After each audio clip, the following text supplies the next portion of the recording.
Welcome to the Blanco Wellness Podcast. Thank you for being here. Take a breath, settle in, and let's sit with a question today that sounds simple and turns out to be one of the most important a person can honestly ask themselves. How much would be enough?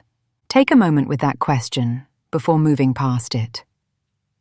Not the polished answer, not the socially acceptable version, the honest one. How much money, how much success, how much recognition, how much security would need to be present in your life for you to feel, genuinely and sustainably, that you have enough? Now ask the follow-up question, the one that makes the first one interesting. If you reached that amount tomorrow, would it still feel like enough a year from now? For most people, the honest answer is no. Not because they are greedy, and not because they lack gratitude.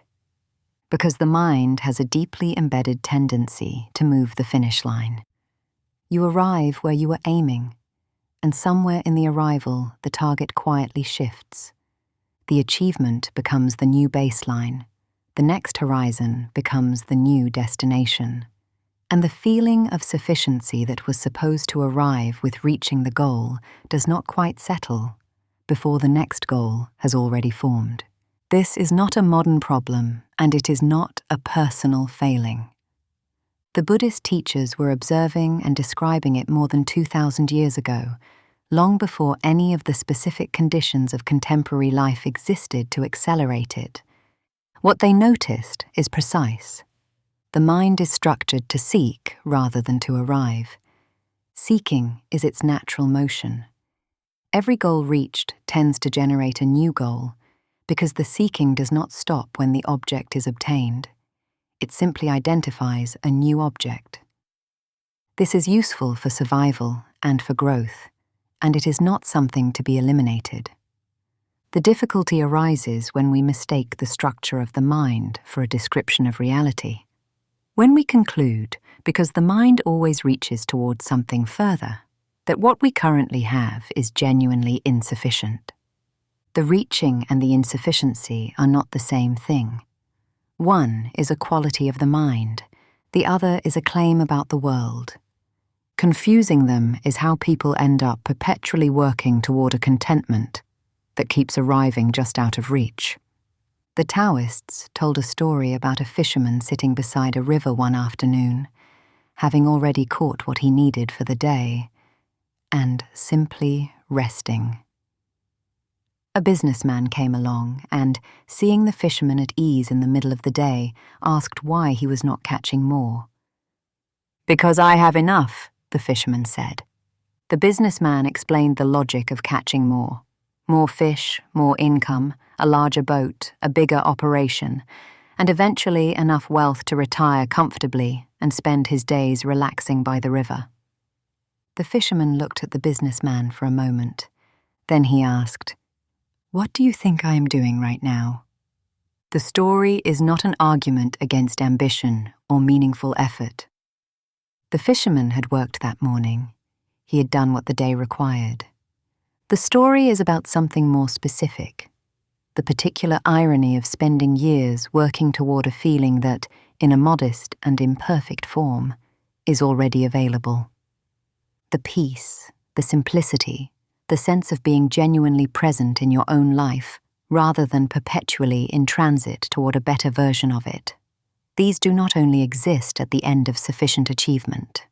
They exist now, in whatever imperfect and incomplete form the present moment contains, if there is enough willingness to stop and actually receive them. There is a subtle and consistent cost to the orientation toward more that most people never examine directly. The more attention is focused on what is absent, on the gap between what is currently there and what is being aimed for, the less attention is available for what is actually present. Think about your own life right now. How many things are in it that an earlier version of yourself genuinely hoped for, worked toward, sometimes worried might never arrive? The relationship, the home, the work, the freedom, the opportunity. How many of these have arrived? and already become so familiar that they barely register anymore, already background to whatever the mind is currently reaching toward next.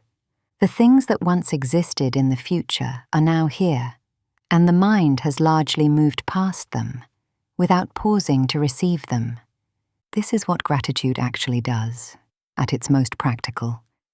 Not as a mood to be manufactured or a positivity practice to be performed, but as a genuine redirecting of attention toward what is already present rather than perpetually toward what is not yet there. It interrupts the forward lean long enough for the actual life being lived to become visible, not as a replacement for effort or aspiration, but as the recognition that effort and aspiration are most sustainable when they exist alongside genuine appreciation for what has already been built, rather than in place of it. The Tao Te Ching contains a line that is deceptively simple and worth sitting with at length. The person who knows that enough is enough will always have enough. The emphasis is not on the amount. It is on the knowing. Two people can possess identical circumstances, and one will experience their life as genuinely abundant, while the other experiences it as insufficient. And the difference is not in what they have.